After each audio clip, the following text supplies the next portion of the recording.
You're listening to the Archaeology Podcast Network. You're listening to the Archaeology Show. TAS goes behind the headlines to bring you the real stories about archaeology and the history around us. Welcome to the podcast. Hello and welcome to the Archaeology Show, episode 246. On today's show, we talk about the controversial Netflix documentary, Cave of Bones. Let's dig a little deeper and hopefully find some more tools in that deep, deep cave. Ho, ho, ho.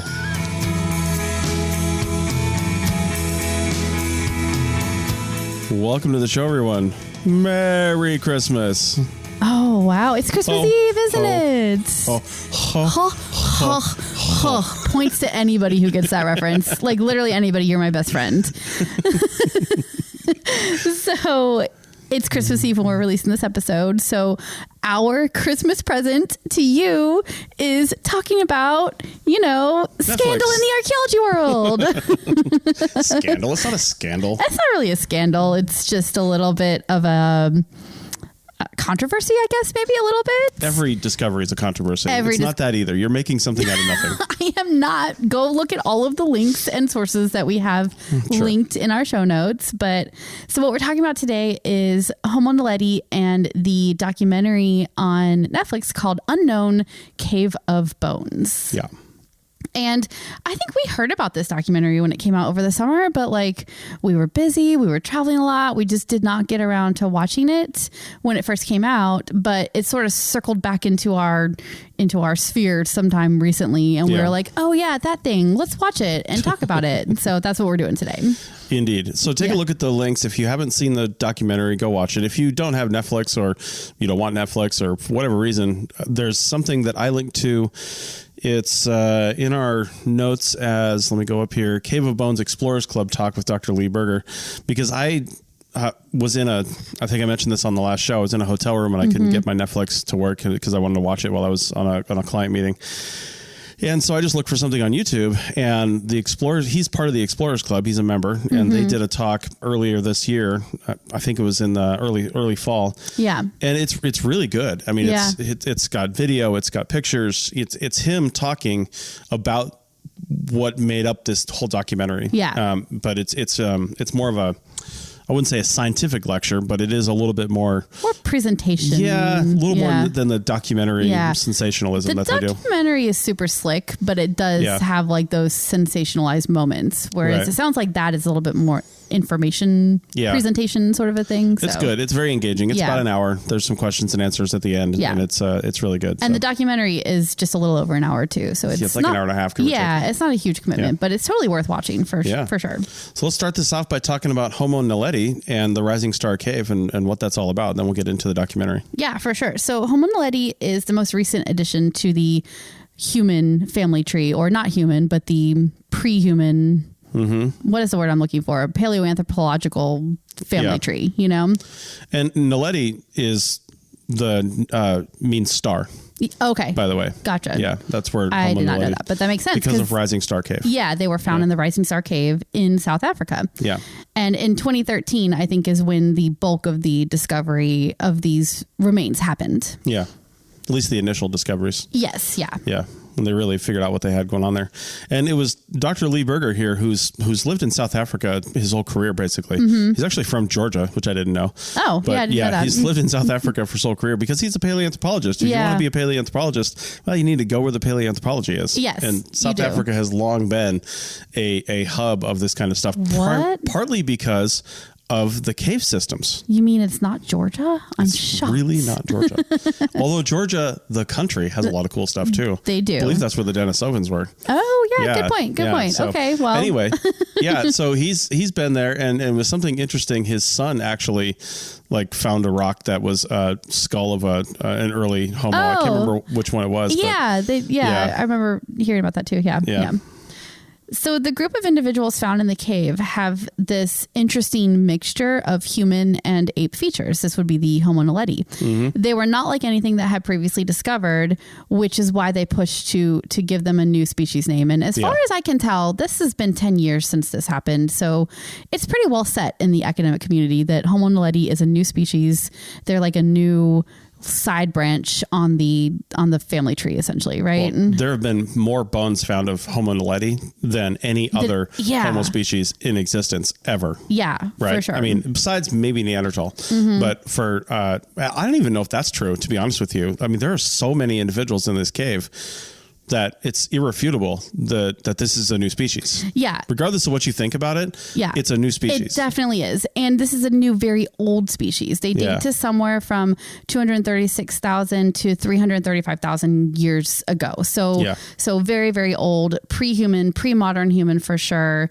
And I think it's a little unclear still, like where they fall as far as in the family tree line, like if they're leading to another species. They're not in the human branch, I don't think at all, but they could be going, I don't know. I'm not sure exactly how they fit into the family tree. So some of their features that make them what they are is they have a heavy brow ridge, much like some of the people I went to college with.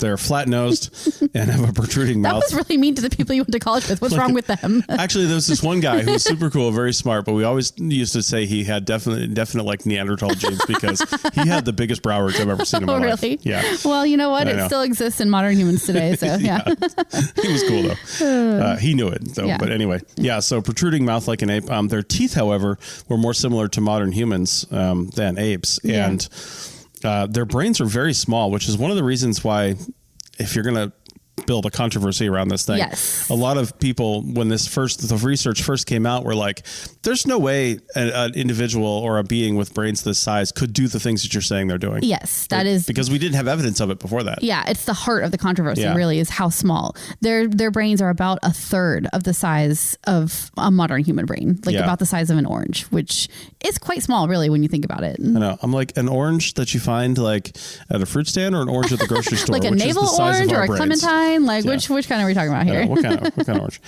They walked upright, but had slightly longer arms than humans. Although when you look at the documentary, they show the hand, and it is a human hand. Yeah, but the fingers are a lot longer for like grabbing. But the shape is more human, whereas with an ape-like species, a more ape-like thing, the thumb is in a different orientation, more for grabbing onto branches and things. Yeah, true. Yeah. Height-wise, they would have been in the 4'8" to 5'2" range, and they were super skinny and much better adapted to climbing than humans. So you're like a tall Naledi. Excuse me, I am 5'3", so I would be a giant among their people. Rude. Yeah. So, as yet, there is no evidence for tool making by this group, but we will get there. No, hush, we will get there. All right. I don't know why you would write that, since we will get there. Because that is the current agreed upon research for this group of people or group of prehumans. Yeah. The Rising Star Cave so let's talk about the Rising Star Cave now. It's a really, really cool cave system. It has a few man-made openings from mining activity about a century ago. Yeah. And that is the way that they're getting into the cave today. The natural opening that would have been used by the Homo Naledi has collapsed and is not accessible anymore. But fortunately, miners have created an entrance for us. Yeah, it was only about 10 meters away from where their command center was. Yeah. That they had, which is what they call the area where basically they had all the camera and audio feeds running up to, because Lee Berger, I mean, we'll get to it, but he didn't go down into the cave every day, right? Like Billy, other people did, because it was very hard to get in there. But they were watching every step of the way, through these camera feeds. They had eyeballs on the whole thing. So it was really cool from a technology standpoint, what they had to set up in order to keep track of all the excavations, because a lot of the people heading these activities, the other guy, John Hawk, I think his name was, or Hawks, something like that. Yeah. He was not able to go in the cave either. Yeah, but I've met John Hawks. Oh, have you? Okay. Yeah. He's not a small guy either. Yeah. I mean, it doesn't take a lot to not be able to go in this cave. So anyway, so from the command center, you start heading down into the cave, and you reach this first tight passage that they call the Superman's crawl. And you can imagine what that would be like. It's literally like you have to crawl down, like through this opening, and you're sort of pushing your gear in front of you, or maybe attaching it to your foot and pulling it behind you, depending on the circumstance. So it's a very, very tight tight crawl it looked like. Although it looks like most people could fit through that. You just have to be comfortable like crawling through a tight space. Well, it's caving. You have to be comfortable in all kinds of tight spaces. Yeah, for sure. Yeah. That opens up into what's called the Dragon's Back Chamber, which is tall and has room for a bunch of people to work together. This is the area where the current excavations, and by current, we mean like recently. This recent season. Yeah. That's what those are focused on. Yeah, they show that a little bit in the documentary where they're working on some areas in that front, that Dragon's Back Chamber area, which is like the first big chamber. From there, you climb up what they call the Dragon's Back Ridge, which is basically straight up, almost as high as the cave entrance. And if I remember right, it's called that because it's very spiky, but it looks like it's a lot of rockfall too. Like the ceiling collapsed down onto this. It does look like that. It may not have been like that when Naledi was climbing up it. Yeah, I wonder what kind of, they didn't really talk about what the orientation of the cave would have been when the Naledi were using it. Might not be able to tell. They might not be able to tell. I wonder if they've had geologists look at it and be like, well, this looks like it fell more recently or whatever. Because that would be very important information, which we will get to later on as, the skeptics of this documentary basically are talking about, how they could have gotten back there and why they would have gone back there. Yeah. Okay. So after you climb Dragon's Back Ridge, at the top, you have to drop down what's called the chute. And this is a 12 meter vertical shaft. And this is the problem for anybody who's larger than, a pretty tiny person. I think they said it was 18 centimeters at its narrowest. What is that? Like that's not 8 a lot. inches or something like that? No, like, it's more than 8 inches. But you are sucking in your stomach the whole time. It's not easy. Yeah. I mean, if you're a woman, you're probably binding your boobs in order to squeeze through there because I can't imagine how you could do that. So anyway, very, very, very tight shaft and also vertical. So you're climbing down while you're trying to squeeze through. Once you get to the bottom of the chute, you enter what's called the hill antechamber. And then from there's a very narrow passage which takes you to the De Naledi chamber where the new species was initially discovered. Yeah. And lots of it. Yeah. Yeah. So let's get into the controversy just a little bit as we end this segment. Yeah. So over the summer, Lee Berger and his team of researchers released what's called a series of preprints about their recent finds. And I had not heard of preprints before, so that was new to me. But basically, they are peer reviewed research publications. It's kind of like a look what we found, or look what we did, or here's something cool that's coming out soon. But it's kind of like veiled in this sort of scientific academic way because they come out in association with these academic journals or whatever. So, but they're called preprints. The research is not peer reviewed yet. And in this particular case, if the claims that they make in the preprints are true, it'll really upend what we know about human evolution and early human behavior. So that is the controversy. And that's what we're going to talk about as we go through sort of deconstructing the documentary in the next couple segments. All right. We'll do that on the other side of the break. Back in a minute. Welcome back to episode 246 of the Archaeology Show. And if you haven't watched it already, go check out the Netflix Unknown Cave of Bones show. Yes, spoilers about to happen. Yeah, because if you haven't seen it, you're about to see it virtually through us. Yeah, we're going to walk you through it. Yeah. So my first impression is, regardless of what you think about the conclusions of this documentary, it is really freaking cool. It is really cool. It is really well done. You get this really close look at a super unique excavation. They really feature the archaeology. They show the grid setup where they're excavating the different units and the different features, which are the quote unquote burials, which we'll get to. Yeah. Like they really, really do feature the archaeology, and I have to give them really big props for that. They did such a good job. They made it interesting. They made it cool. And I guess the site itself is cool. So like they didn't have to work too hard to make that look cool, but it was really cool. So for this documentary, they almost certainly did not get camera people down into this cave, only because you don't think so? No, I don't think so. But you have to be like a real caver to get down there. Yeah. And the archaeologists they had going down there, and the exploration technicians, I think they call them, going down there. I mean, these people were experienced cavers. That's why they were going down there. And I think if Lee Berger had been able to fit into the De Naledi cave, we wouldn't have any of this video footage. Oh. Because who videos their excavation like this? Yeah. The reason we have most of this is because he needed to see every single minute from above. And, because he couldn't go down there. Right, and the other people as well. So I think we benefited by his girth in anybody's girth. I mean, it's a very small percentage of the population that could even fit in here. Yeah. But true. But they did have a camera on the more recent excavations, and it does seem like that was done by somebody who at least knows how to work a camera. They might have had to hire specific it's not hard to do people though. with the specific skills to get down in the cave. You can see the shadows of it a lot of times, and it's GoPros for sure. Is it really? Yeah, but GoPros are 4K and 8K these days. They are. Yeah. I mean, they're high quality images. So yeah. Well, regardless of how they filmed it, I was just like enthralled the whole time. I thought it was really cool. So yeah. One thing you really get from the documentary that you might not get in other places because of, funding is you get a really good description of the cave and these really awesome kind of black and white, like almost like drawings. Yeah, kind of drawings, but like they move and it's animation. Animated. Yeah. But it's really good and it gives you a really solid idea of the journey that you have to take. The only reason we were able to describe the cave as well as we did in the first segment is because of those drawings, animated drawings that they had in the documentary. So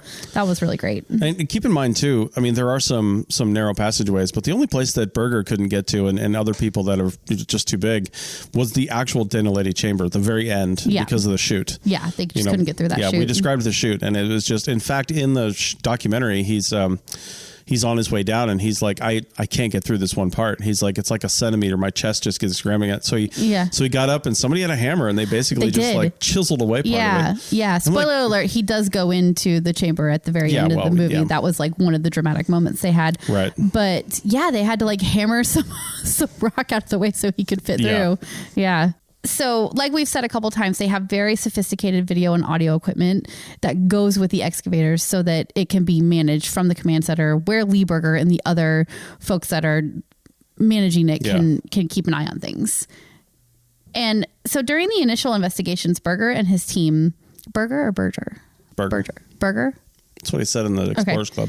So during the initial investigations, Berger and his team considered many possibilities on how all of these Homo Naledi remains got into that chamber in the back of the cave. Yeah.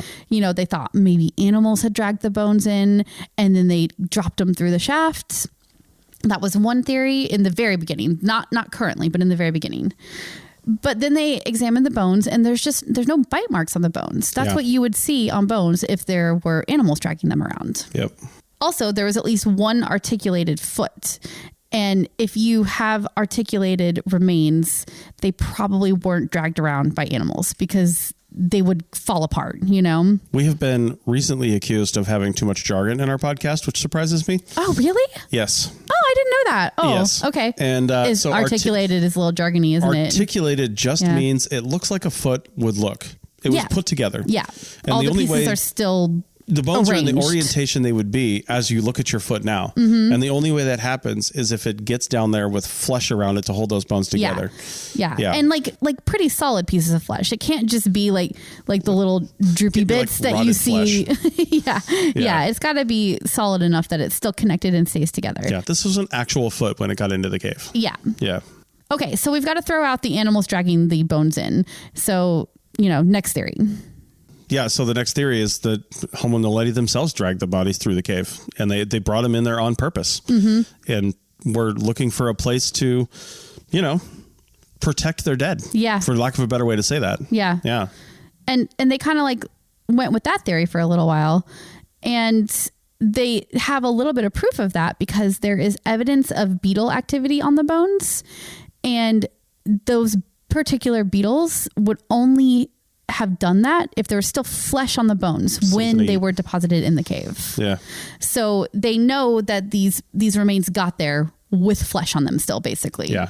Which indicates like a body doesn't just get there without some help. Yeah. So now they're kind of theorizing, well, maybe the Naledi dragged them in there and then dropped them down the chute. And that's how they got there with the flesh on their bones still. And like any scientific work, you have to think, well, what are the other possible ways this could have happened? You want to think of the ways that change the world and put your name on the map, but what are the other possible ways? Mm-hmm. So obviously there's a few ways that we can think of. One is that the bodies could have washed in with water activity, yes. right? Because caves are made using water anyway, right? Yeah. Usually it's dripping in long-term water, but there's a lot of moisture and a lot of water down in South Africa, and these caves will fill up with water pretty quick, if it starts to rain. Yep. So that's a possibility. Also that people just could have crawled in there and died themselves. Maybe they couldn't get out of the chute. Maybe they got turned around or got trapped and just ended up in a place where they fell down the chute. Yeah. Yeah. I mean, it could have happened. And then finally, these could have been ancient astronauts that beamed in there and then couldn't beam back out. Oh my God. That is one of the current theories that is yet to be disproven. That is not a theory. We do not support that. To be clear, please don't pull out that soundbite of Chris saying that. Try to disprove it. I dare you. Prove me wrong. Oh my God. All right. So to recap, they have these bones that went into this chamber with flesh on them. They don't know exactly how it happened, but they know that they need more evidence to find out why. Yeah. So after that initial excavations in the 2013-14 timeframe, they went back in 2018 to keep looking. Yeah. And that's when they found what they are now calling burials. Yeah. So in this context, the burial means that basically a pit was dug. Yeah. Right. And it was an oval shaped pit and there were remains deposited in it. And then it was covered with dirt and other debris from the cave. Yeah. So when that happens, you have this very obvious change in soil color and texture around the remains. And I will say one thing about that from my own experience excavating burials is that the other thing that causes a change in soil texture is the decomposition of flesh. Yeah. It enters the soil around the body and it completely changes it into a different type of soil. It's something you're looking for when you're excavating a burial, because when you hit that soil texture difference, you know, okay, there might have been a body deposited here. Now, these are 230,000 years old.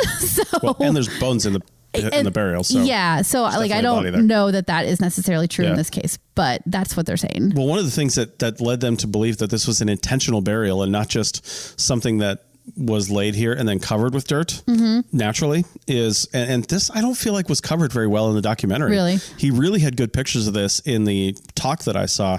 But basically they showed an image of a flat surface with like a kind of a crust on the surface, because the surfaces do get kind of a crust on them. And then they showed this burial that was dug into that surface, right? Well, if this had been naturally covered through water action, through roof fall, through other things, you would have different types of soils in this burial, right? Yeah. But instead, what they see is the broken up fragments of the crust from the surface. So it's clear evidence that it was excavated. Somebody was laid there, and then that particular dirt was thrown back on top of the body. Okay. Yeah. It was thrown in a jumbled fashion, but they can see the evidence of the layers of dirt next to it in the layers of dirt that are right there, proving conclusively that this was dug on purpose, a body was put there, and that dirt was put back. Right. Okay. Yeah. They don't really show that very well in the documentary. No, they just say, take my word for it, it was soil that was, deposited on top by another human. Yeah, some things have to get cut, I understand. Yeah. But it's pretty foundational as far as I could tell. Okay, so you might be wondering, like, why is this significant? Why is this a controversy? Well, previously, the oldest human burials date to 100,000 to 120,000 years ago. The Naledi burials date to 236,000 to 335,000 years ago. That not only pushes back more than 130,000 years, the oldest burial practices, but it's done by a species that has a brain that is a third the size of ours, and it's technically like a non-human species. It's Homo, but it's not Homo sapien. Yeah. So those are two really, really huge and extraordinary claims. And one of the people that was on these excavations was Agustin Fuentes, and it's funny, Rachel didn't actually remember this. I did not remember this. Yeah, but it was about 5 years ago or so. I looked it up. He's got a book that came out in 2019 called Why We Believe, and it's about the evolution of religion.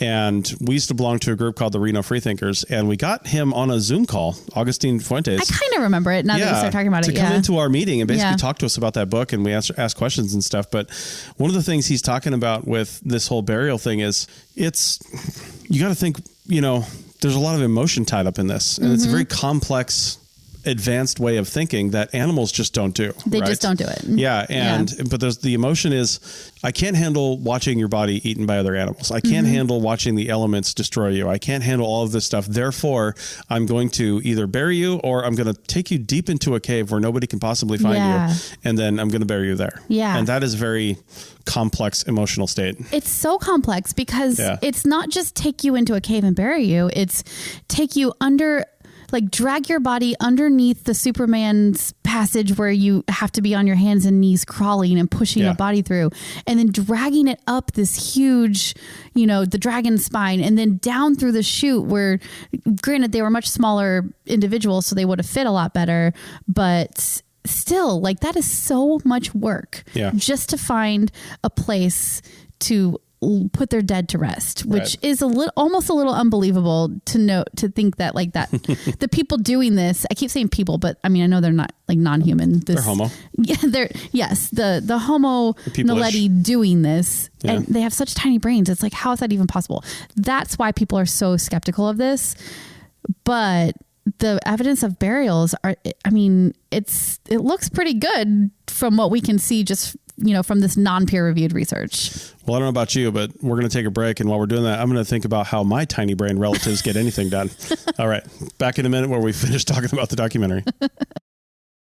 Welcome back to episode 246 of the Archaeology Show. And we're talking about the Homo Naledi discovery in Rising Star Cave in the Netflix documentary. So if you haven't seen it, again, go watch it. Yeah, definitely. Yeah. So I think we've been mostly positive about everything we saw in the documentary. I mean, I know that the burial stuff is a bit of a reach so far, but I mean, the evidence looks pretty good. They need more actual peer review research published before it's for sure, but I mean, it looks pretty good so far. Mm-hmm. And they had lots of really cool scenes in the documentary that kind of added to the picture, although some of them were not very scientific. Yeah, well, it's a documentary. I know. So like in this one scene, they sort of rebuilt the skeleton of a Homo Naledi, because again, they have so many individuals that they were basically able to put together a complete skeleton from a bunch of different individuals.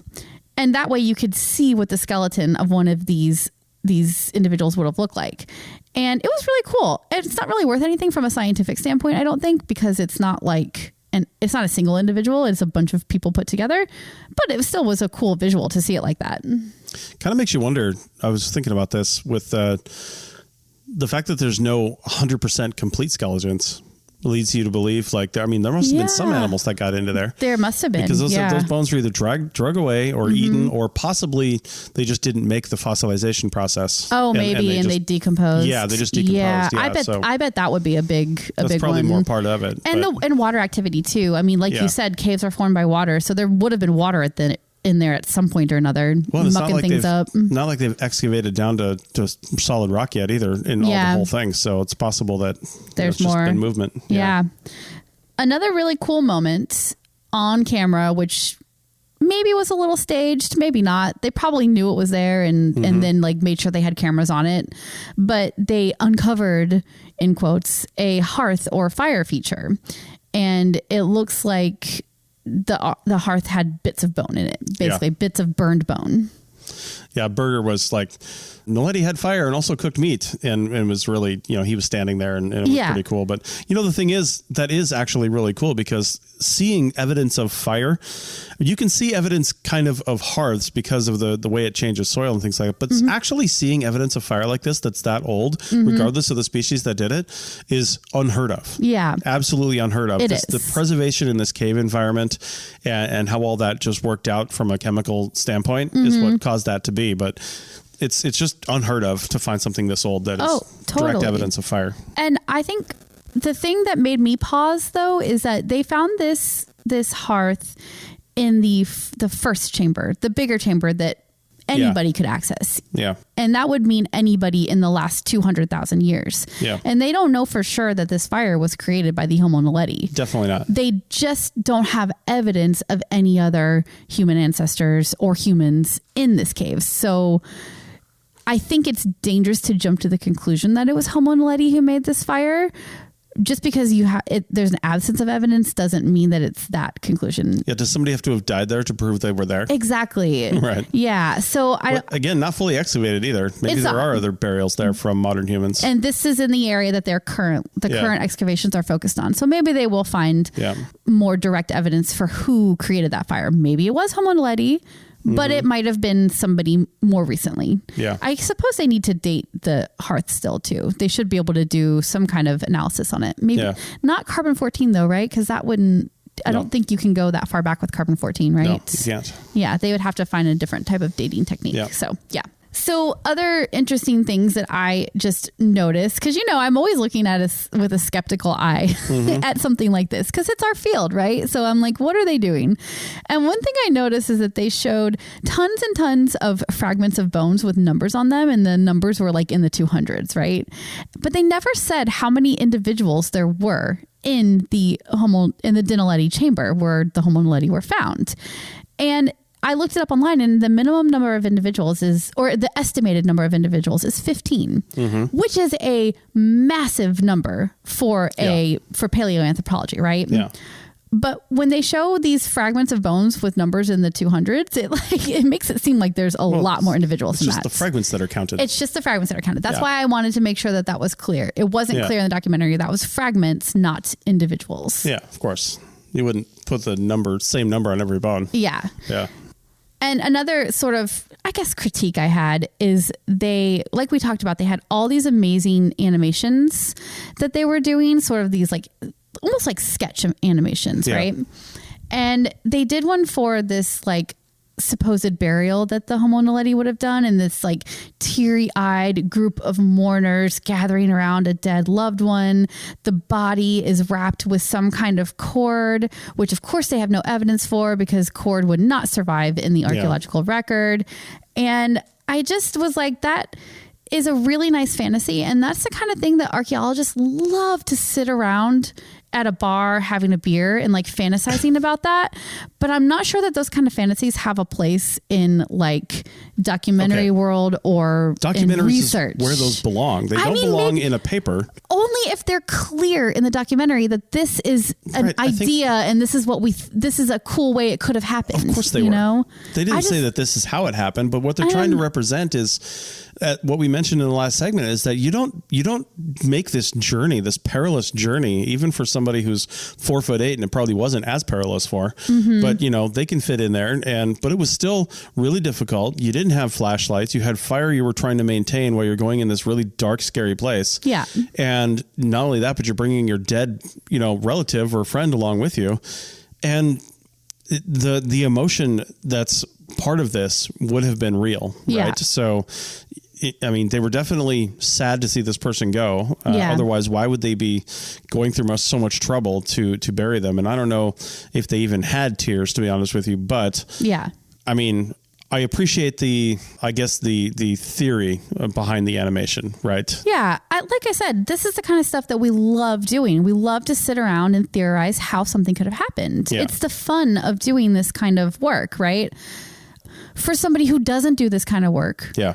I'm not sure they did a very good job of drawing that line between fact and fantasy. Yeah. These illustrations and animations came across as this is how it would have happened rather than this is how it could have happened, in my opinion.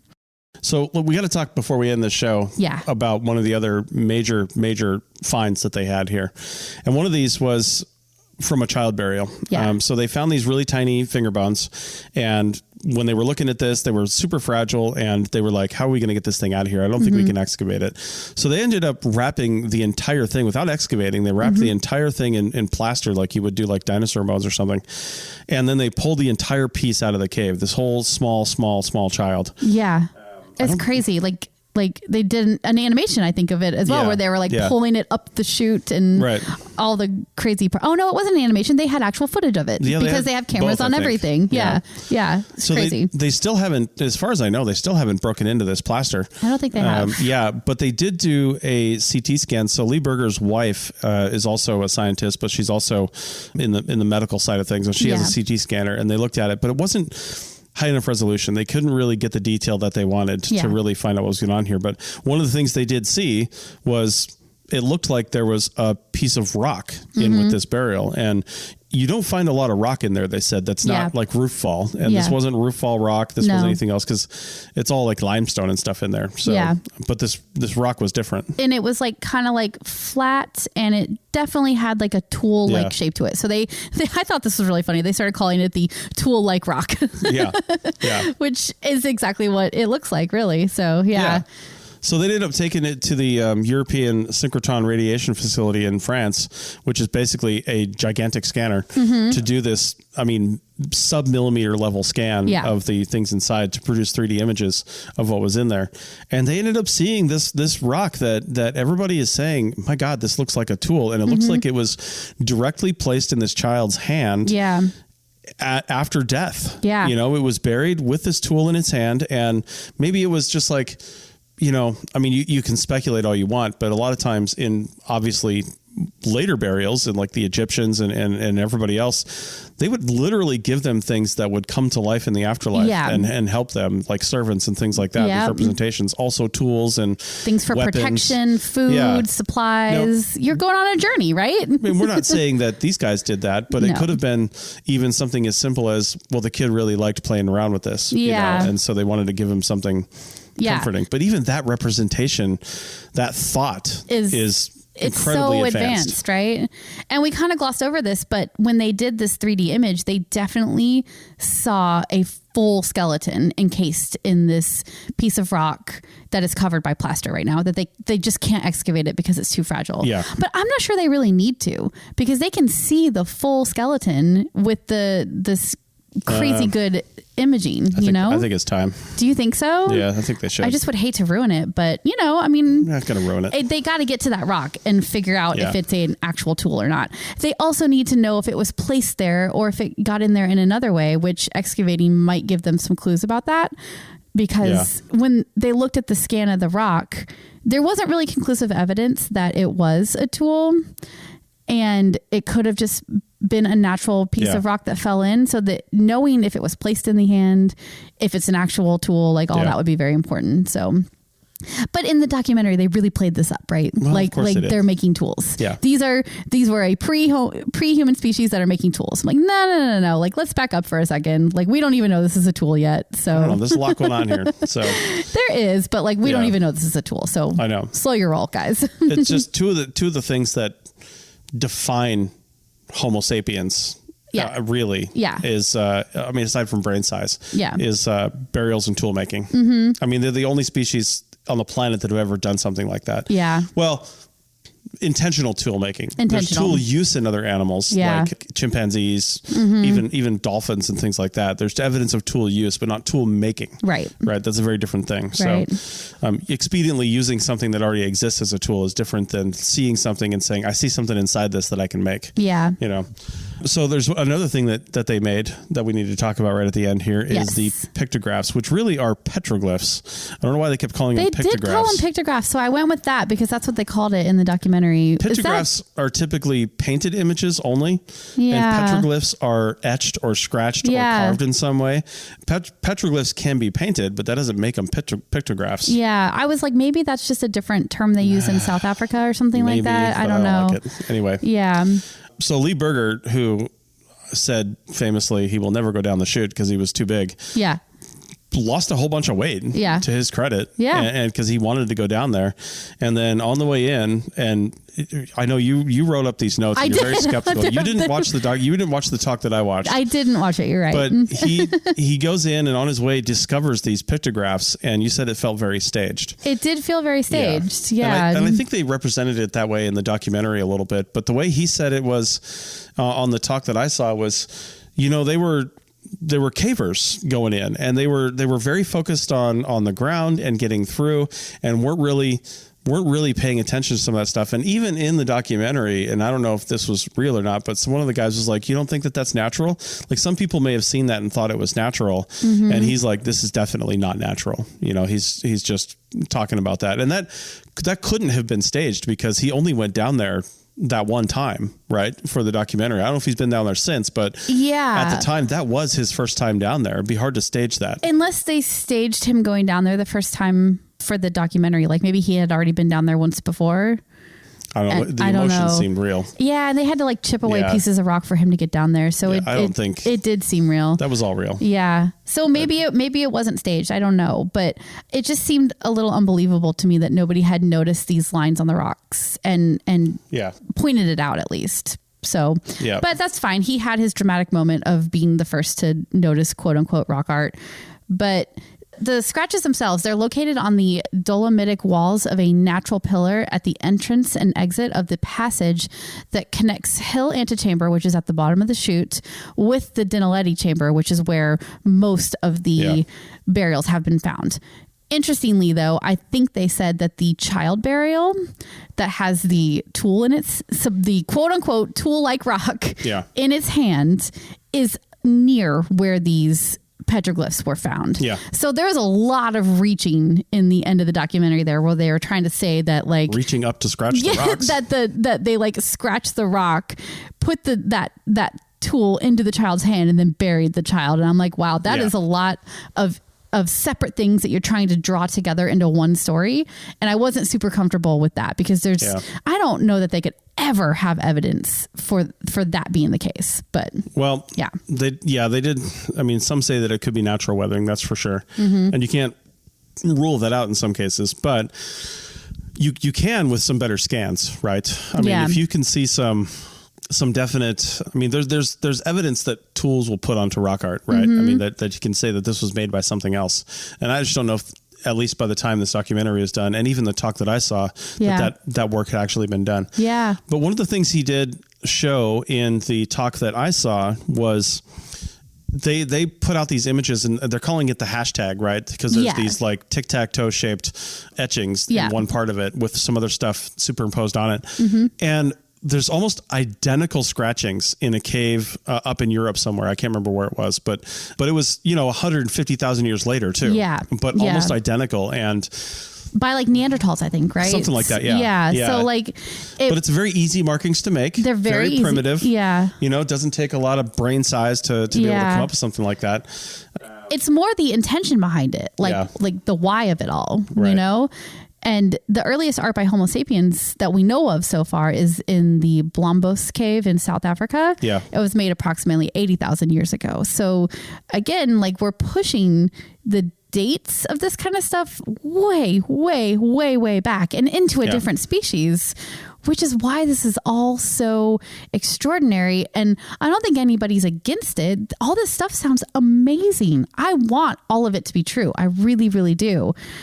But a lot of this came out in preprints. It's not been peer reviewed, published research yet. So I think a lot of the skeptics are just like, we need more evidence for this. Like it looks good so far, but you just can't draw all these conclusions yet. We need more evidence. We need to see your evidence, in a peer reviewed paper.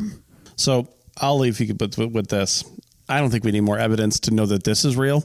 I think it's great. I think we need more evidence to just solidify the picture a little more. Like I totally believe this entire thing. It's pretty solid for me. It's pretty strong. But the big questions I have are, first off, this is the only place Homo Naledi's ever been found.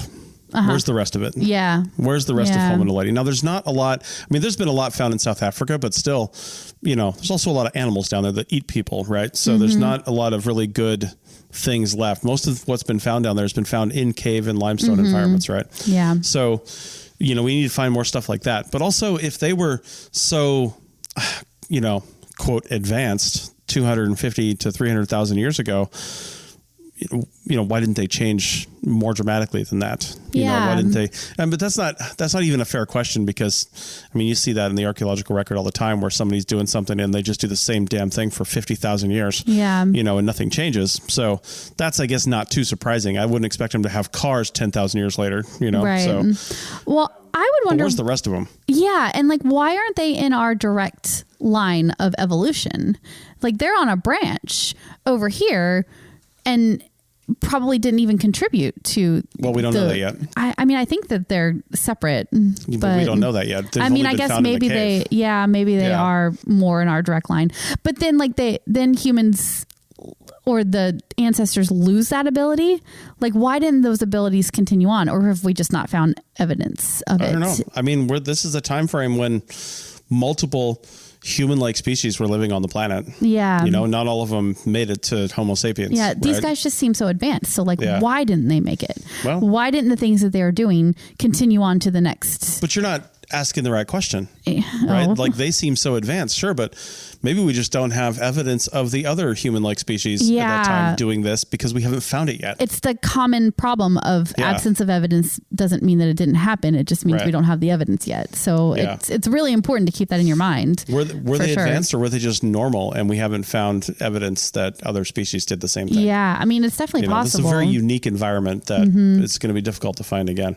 Yeah. Also, why is Homo Naledi the only one that managed to make it there? Yeah. Why did anybody else follow him in? That's why I'm like, can we say for sure the rock art was the Homo Naledi? Like maybe that was a later species that managed to get in there, do the thing. The burials that were there from the Homo Naledi would have been long covered at that point. Sure. If 100,000 years later, some Homo sapiens, somebody from that branch got in there and made the rock art. Yeah. So I think that's where my skepticism comes in, is like drawing all these things into one picture together for the Homo Naledi when they could be separate, disparate things that happened, completely separate and maybe hundreds of thousands of years apart. Yeah. I think that's probably my biggest critique. I'm not saying none of this happened, that it's all wrong. I think the big picture is not, I don't know. There just needs to be more evidence before you pull all of it into one story together. Yeah. But that is the fun of archaeology, right? Is telling the story. So I understand wanting to sit around and tell the fun story, right? Yeah. You just have to be careful when you're communicating to the public that are not experts, that don't know, that you're not, creating a fantasy that doesn't have evidence supporting it. Yeah. So yeah, I think that was where I fall on all of this. All right. Well, tell us what you think. Yeah, I want to hear it. This documentary almost more confused me than anything, because I want to believe it so bad. The evidence is so cool. All right, well, we're going to end it there. Hopefully, if you celebrate Christmas, hopefully you have a good one tomorrow. Yeah. Hopefully you're not listening to this on Christmas Eve. Yeah, go hang out with your families, right? Or not, Yeah. Sometimes you need a break, right? I know. Family break. We're going to go hang out with Hans Gruber. So we'll see you guys later.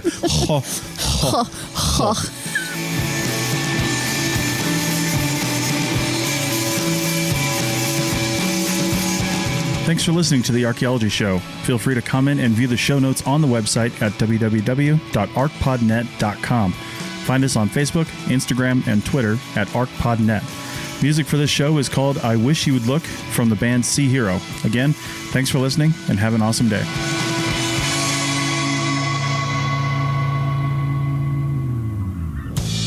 This episode was produced by Chris Webster from his RV traveling the United States, Tristan Boyle in Scotland, DigTech LLC, Culturo Media, and the Archaeology Podcast Network, and was edited by Chris Webster. This has been a presentation of the Archaeology Podcast Network. Visit us on the web for show notes and other podcasts at www.arcpodnet.com. Contact us at chris@archaeologypodcastnetwork.com.